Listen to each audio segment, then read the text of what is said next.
Hello बच्चों, कैसे हैं आप? आपके अपने YouTube चैनल पवन सर क्लासेज में आप सभी का स्वागत है। तो देखो बच्चों, आज की हमारी क्लास रहेगी सिंपल क्वेश्चन पेपर मैथ के 10th क्लास के। तो देखो प्यारे बच्चों, पहली वीडियो में हमने 10 क्वेश्चन कवर करे थे। आज हम आगे के क्वेश्चन करेंगे, यानी कि ऑब्जेक्टिव टाइप क्वेश्चन करेंगे जो एक मार्क्स के पूछे जाएंगे। तो देखो प्यारे बच्चों, यहाँ पर जो फर्स्ट क्वेश्चन, यहाँ पर जो क्वेश्चन नंबर 11 दिया हुआ है। पहली वीडियो में हमने 10 क्वेश्चन किए थे ऑब्जेक्टिव टाइप। तो क्वेश्चन नंबर 11 देखो प्यारे बच्चों, जो ये क्वेश्चन दिया हुआ है, यदि द्विघात समीकरण 3x² प्लस kx प्लस 3 बराबर है 0 के मूल समान हो तो k का मान ज्ञात करो, यानी कि k का मान क्या होगा। तो देखो प्यारे बच्चों, इस प्रकार के क्वेश्चन को हमें कैसे हल करना है। सबसे पहले तो यहाँ पर द्विघात समीकरण दी हुई है 3x² plus kx plus 3 equal to 0 के दिया हुआ है। तो देखो प्यारे बच्चों, ये द्विघात समीकरण है। तो यहाँ पर देखो प्यारे बच्चों, यहाँ पर x² का जो गुणांक है 3 दिया हुआ है, x का गुणांक k दिया हुआ है यहाँ पर, और यहाँ पर ये क्या है, इसको बोलते हैं शिखर है, स्थिरांक है यहाँ पर 3 ये। तो देखो प्यारे बच्चों, सबसे पहले हम लिखेंगे a, x² का गुणांक 3, b लिखेंगे x का गुणांक k दिया हुआ है, और c लिखेंगे यहाँ पर अचर राशि होती है, यानी कि स्थिरांक होता है ये, इसको 3 लिखेंगे। तो देखो प्यारे बच्चों, a b c। तो इसके बाद हमें क्या करना है, डिस्क्रिमिनेंट निकालते हैं, विविधकर बोलते हैं जिसको। इसका क्या फॉर्मूला होता है, b² माइनस 4ac। ये फॉर्मूला आपको याद रखना है, एक छोटा फॉर्मूला है ये। ऐसे भी यानी कि आपके एग्जाम में पूछा जाएगा, भाई डिस्क्रिमिनेंट या विविधकर का सूत्र बताओ, फॉर्मूला क्या होता है। तो b² माइनस 4ac। तो देखो प्यारे बच्चों, यहाँ पर क्या दिया हुआ है, इस द्विघात समीकरण के जो मूल है समान है, इक्वल है। तो हमें क्या करना है, जो डिस्क्रिमिनेंट है b² माइनस 4ac, इसको 0 के इक्वल रखेंगे क्योंकि मूल समान है। तो देखो प्यारे बच्चों, इसके बाद हमें क्या करना है, b की वैल्यू कितनी दी हुई यहाँ पर k, तो क्या लिखेंगे k² माइनस 4 गुणा में a की वैल्यू कितनी दी हुई यहाँ पर 3, तो 3 लिखेंगे, और c का मान कितना दिया हुआ यहाँ पर 3, और इसको 0 के इक्वल कर देंगे। तो देखो प्यारे बच्चों, इसके बाद k² 4 दिए 12 और 12 दिया 36 इक्वल टू 0 लिखेंगे।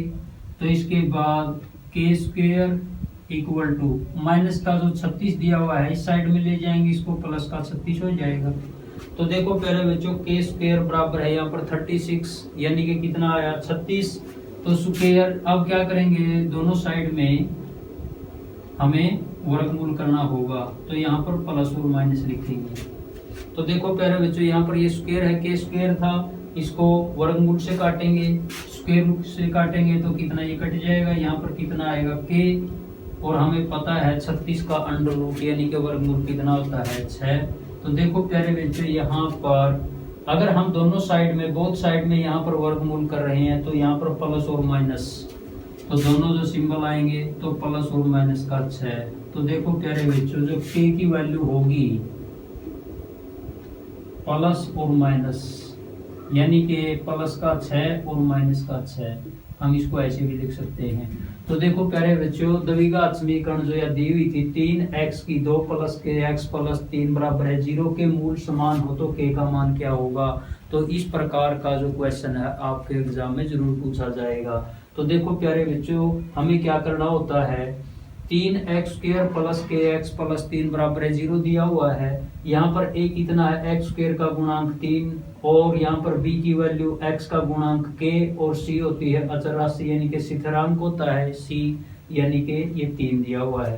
तो d से होता है डिस्क्रिमिनेंट विविधकर, तो इसका फॉर्मूला होता है b² माइनस 4ac बराबर है 0। 0 क्यों करेंगे, क्योंकि इसके मूल समान है।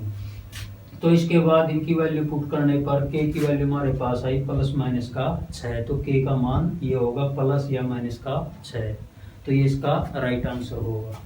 तो देखो प्यारे बच्चों, क्वेश्चन नंबर जो 12 दिया हुआ है, क्या पूछा गया है, p के किन मानों के लिए x प्लस वाई प्लस 1 बराबर है 0 तथा 4x प्लस py प्लस 8 बराबर है 0 समीकरणों के युग्म का एक अद्वितीय हल है। तो देखो प्यारे बच्चों, यहाँ पर क्या दिया हुआ है, अद्वितीय हल। तो सबसे पहले तो हमें ये पता होना चाहिए जो अद्वितीय हल होता है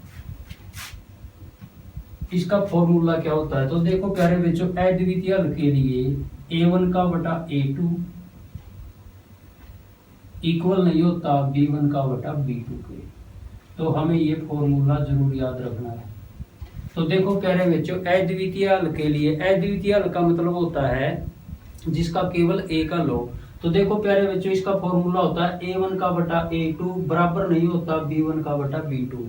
तो ये कंडीशन होती है अद्वितीय हल के लिए। तो यहाँ पर क्या दिया हुआ है, देखो प्यारे बच्चों, सबसे पहले हम ये लिखेंगे समीकरण x प्लस वाई प्लस 1 बराबर है 0। इसके बाद लिखेंगे 4x plus P Y plus का 8 बराबर है 0। ये समीकरण नंबर 1, ये समीकरण नंबर 2। तो देखो प्यारे बच्चों, यहाँ पर a1 का बटा a2 लिखना है। तो a1 का बटा a2। तो देखो प्यारे बच्चों, x का जो गुणांक होता है ऊपर ये a1, x का गुणांक नीचे ये a2, ये b1 ये b2, y का गुणांक b1 ऊपर और नीचे होता है y का गुणांक b2, ये c1 होता है, ये c2 होता है। तो देखो प्यारे बच्चों, x का गुणांक यहाँ पर 1 है और x का गुणांक नीचे कितना है 4। तो इसके बाद क्या लिखेंगे b1 का बटा b2।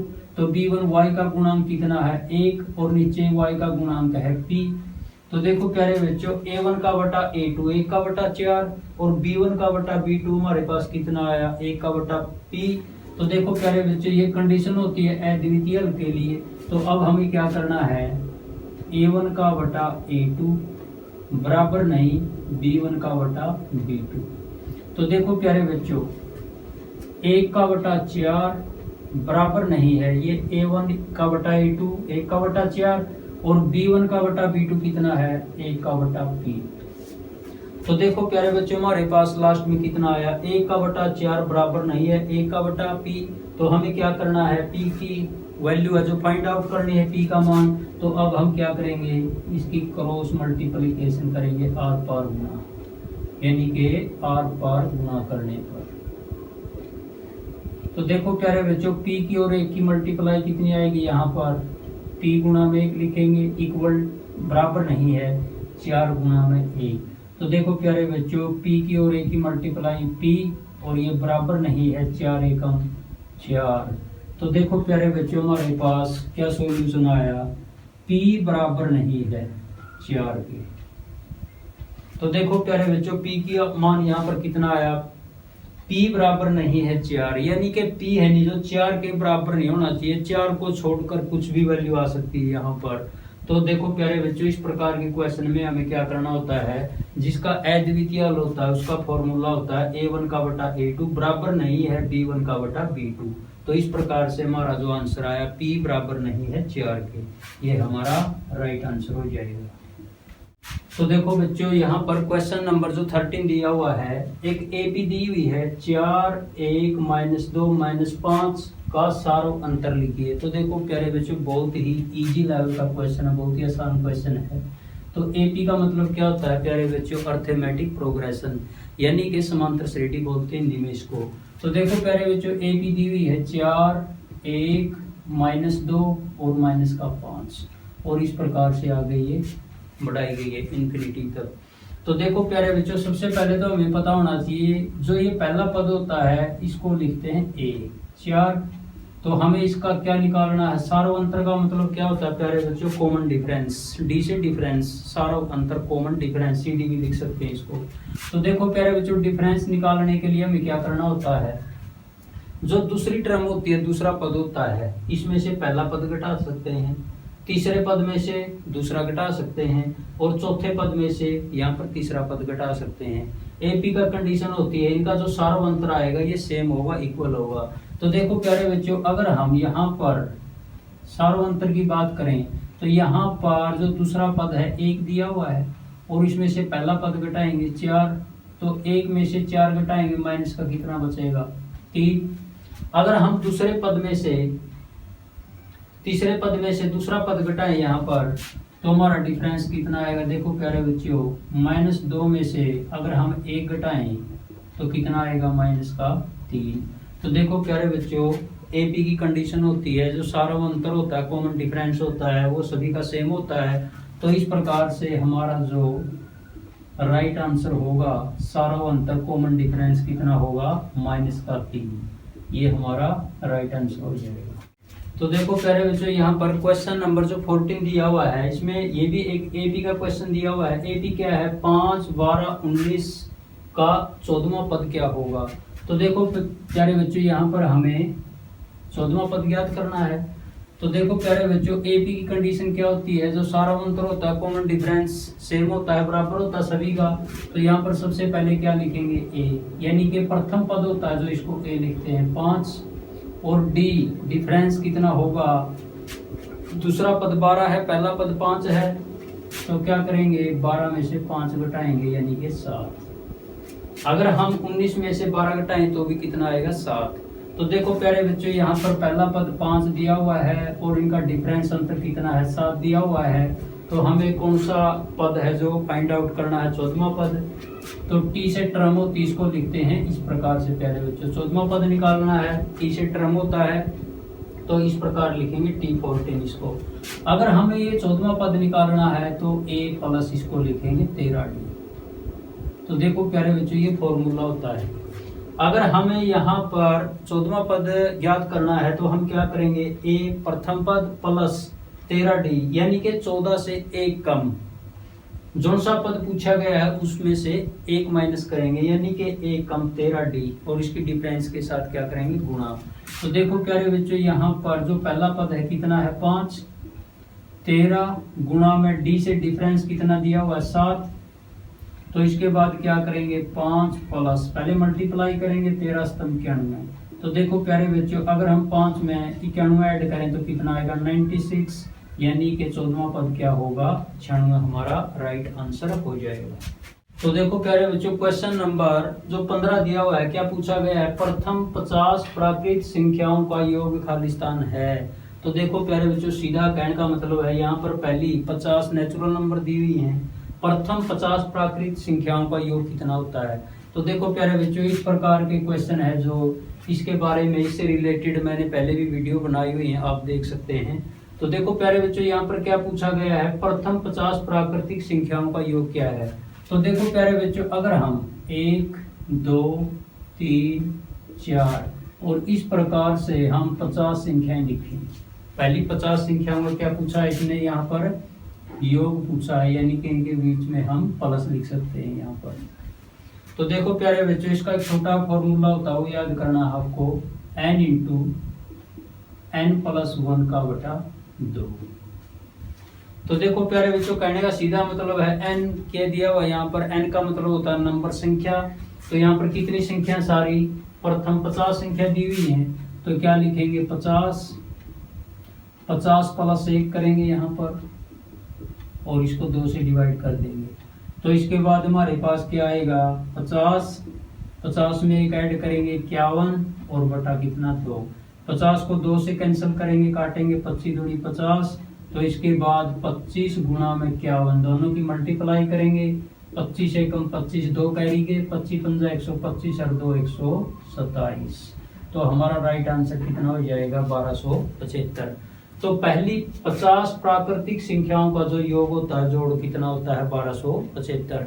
तो देखो प्यारे बच्चों, ये छोटा फॉर्मूला है जो आपको याद करना है।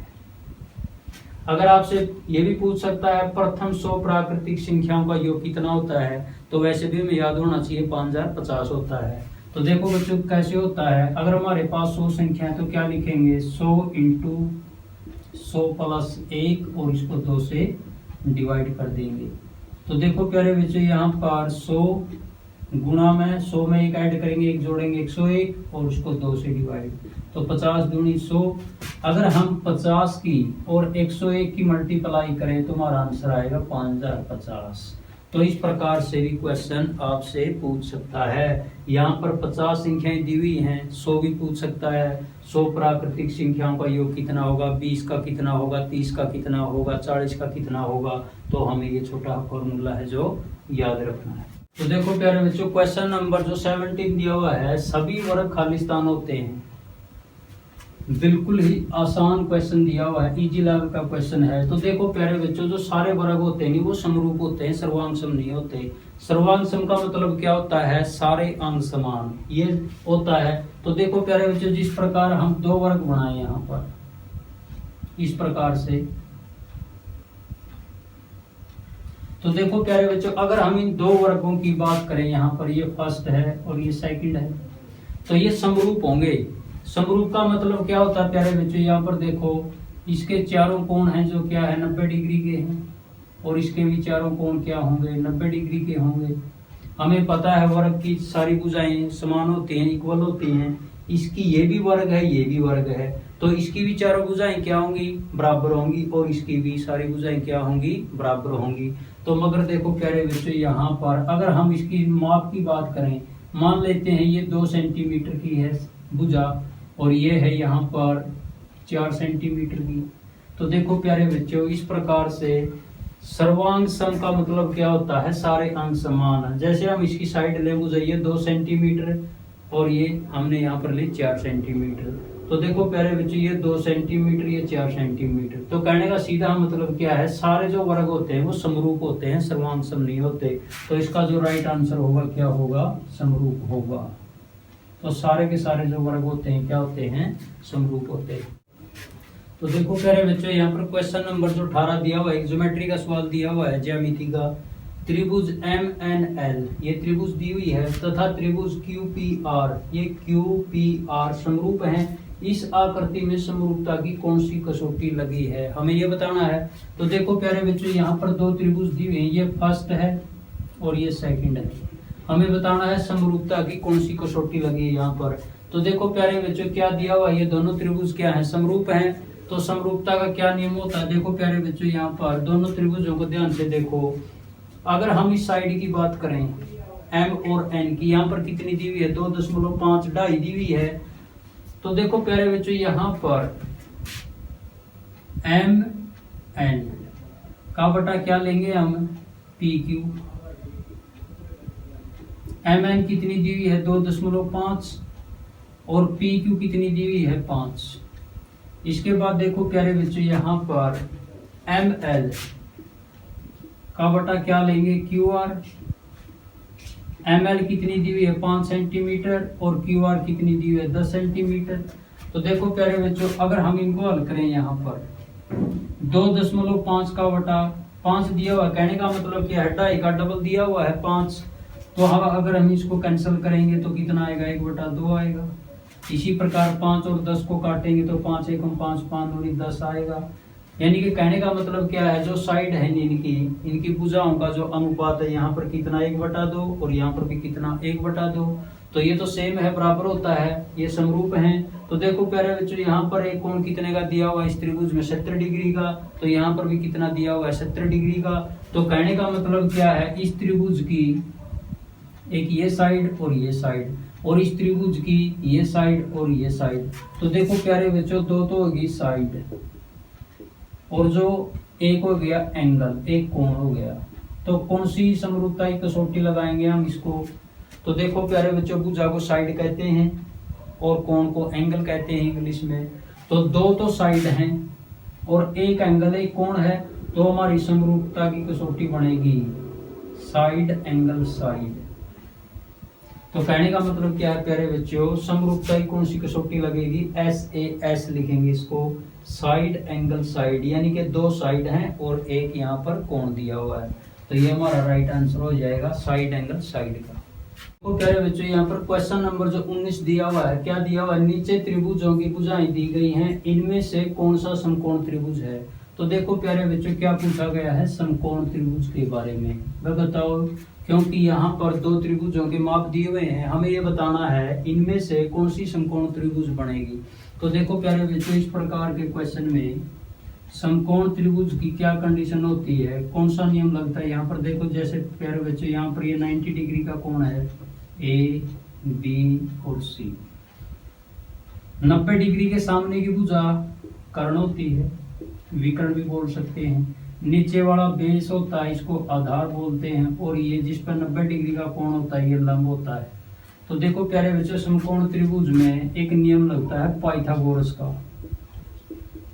पाइथागोरस का नियम, तो इसका फॉर्मूला सूत्र क्या होता है? कर्ण का वर्ग बराबर होता है आधार का वर्ग प्लस लंब का वर्ग। तो ये फॉर्मूला होता है समकोण त्रिभुज की कंडीशन होती है। जो समकोण त्रिभुज बनेगी ये फॉर्मूला यहाँ पर अप्लाई होना चाहिए, सही बैठना चाहिए। तो देखो प्यारे बच्चों, अगर हम यहाँ पर ए ऑप्शन की बात करें, 7 सेंटीमीटर, 24 सेंटीमीटर और 25 सेंटीमीटर दिया हुआ है। हमें पता है जो सबसे बड़ी भुजा होती है समकोण त्रिभुज की कर्ण होती है, तो यहाँ पर सबसे बड़ी भुजा कौन सी है? 25। तो हम यहाँ पर ये सूत्र अप्लाई करेंगे, 25 का स्क्वायर करेंगे। इसके बाद 7 और 24 एक आधार है एक लंब है, तो इसको लिखेंगे हम 7 का वर्ग प्लस 24 का वर्ग। तो देखो प्यारे बच्चों, 25 का वर्ग होता है 625, 7 का वर्ग होता है 49 और 24 का वर्ग होता है 576। तो 625 बराबर है, अगर हम 49 में 576 जोड़ें तो यहाँ पर कितना आएगा? 625। तो देखो प्यारे बच्चों, यहाँ पर पाइथागोरस का जो नियम है, यानी कि 7 सेंटीमीटर, 24 सेंटीमीटर और 25 सेंटीमीटर की अगर हम भुजाएं लें तो उससे बनेगी एक समकोण त्रिभुज। क्योंकि यहाँ पर हल करने के बाद हमारे पास कितना आया? 625 बराबर है 625। तो कहने का मतलब क्या है? हमारा जो राइट ऑप्शन हो जाएगा यहाँ पर ऑप्शन नंबर ए, यानी कि 7 सेंटीमीटर, 24 सेंटीमीटर और 25 सेंटीमीटर की भुजाओं से हम एक समकोण त्रिभुज बना सकते हैं। अगर हम बात करें यहाँ पर 8, 6 और 3 की, तो देखो प्यारे बच्चों, इससे हम समकोण त्रिभुज नहीं बना सकते।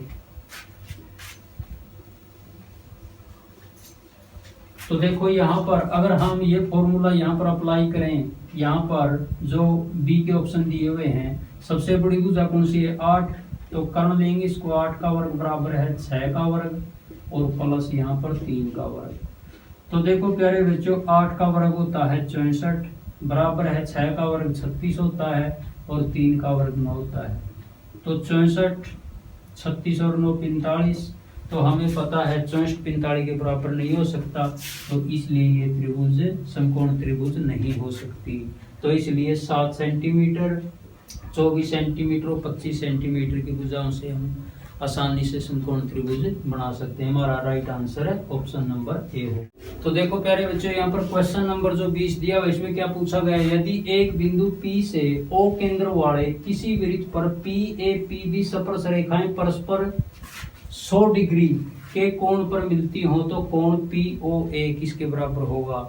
तो देखो प्यारे बच्चों, ये क्वेश्चन दिया हुआ है, जो चैप्टर है आपका वृत्त का सर्कल का, उससे दिया हुआ है। जैसे हम यहाँ पर एक सर्कल बनाएं, इसका जो केंद्र है, सेंटर है, यहाँ पर क्या दिया हुआ है? O दिया हुआ है। यदि एक बिंदु P से O केंद्र वाले किसी वृत्त पर जो स्पर्श रेखाएं दी हुई, यहाँ पर PA और PB दी हुई हैं, तो देखो प्यारे बच्चों, यहाँ पर कोई बिंदु हम जैसे यहाँ पर P बिंदु लेते, तो हमें पता है यहाँ पर ये त्रिज्या होती है, एक PA दिया हुआ है, एक PB दिया हुआ है। तो देखो प्यारे बच्चों, इस प्रकार से ये क्वेश्चन दिया हुआ है। तो कहने का मतलब क्या है? यदि एक बिंदु P से O केंद्र वाले किसी वृत्त पर PA PB स्पर्श रेखाएं परस्पर 100 डिग्री के कोण पर मिलती हो तो कोण POA ज्ञात करो। तो देखो प्यारे बच्चों, यहाँ पर ये PA और ये PB, हमें पता है जो स्पर्श रेखाएं खींची जाती हैं वृत्त के ऊपर, यानी कि उनकी लंबाई बराबर होती है, सेम होती है। यानी कि स्पर्श रेखाओं की जो लंबाई होती है बराबर होती है, यानी कि PA और PB यहाँ पर स्पर्श रेखाएं दी हुई हैं, तो इनकी लंबाई बराबर होगी। और ये कितने डिग्री के कोण पर मिलती है? यहाँ पर 100 डिग्री का यहाँ पर कोण दिया हुआ है। तो देखो प्यारे बच्चों, सबसे पहले हम क्या करेंगे? P और O को मिलाएंगे यहाँ पर। तो देखो प्यारे बच्चों, अगर हम यहाँ पर इसकी बात करें, यहाँ पर P, A, O और B, यहाँ पर 4 साइड हैं, इसको चतुर्भुज भी हम बना सकते हैं, बोल सकते हैं, और उसमें वो कंडीशन लगा सकते हैं। मगर देखो प्यारे बच्चों, यहाँ पर सबसे पहले हमें इस चीज का पता होना चाहिए, जो त्रिज्या होती है, रेडियस होती है, वो स्पर्श रेखा के ऊपर लंब होती है, यानी कि इन दोनों के बीच में यहाँ पर 90 डिग्री का कोण बनता है स्पर्श रेखा और त्रिज्या के बीच में। इसी प्रकार से यहाँ पर भी 90 डिग्री का कोण बनेगा। तो देखो प्यारे बच्चों, यहाँ पर हमने O और P को मिलाया, तो कहने का मतलब यहाँ पर कितने डिग्री का कोण था, ये 100। अगर हम O और P को मिलाएं यहाँ पर, तो यहाँ पर 100 डिग्री का कोण है, तो इसका आप हो जाएगा। कहने का मतलब है ये 50 का हो जाएगा और ये भी 50 का हो जाएगा। तो देखो प्यारे बच्चों, यहाँ पर अगर हम बात करें यहाँ पर इस त्रिभुज के ऊपर वाले की, तो इस त्रिभुज का नाम लिखेंगे जैसे हम यहाँ पर त्रिभुज OAP, त्रिभुज OAP। तो देखो प्यारे बच्चों, पता है हमें त्रिभुज के तीनों कोणों का जोड़ 180 डिग्री होता है। तो यहाँ पर 50 डिग्री का कोण ये, 90 डिग्री का कोण ये, तो 50 प्लस 90 इनका जोड़ कितना होगा, 140। त्रिभुज के तीनों कोणों का जोड़ कितना होता है, 180 डिग्री। तो हमें कौन सा कोण फाइंड आउट करना है, कोण POA। तो PO और A ये कोण है जो फाइंड आउट करना है।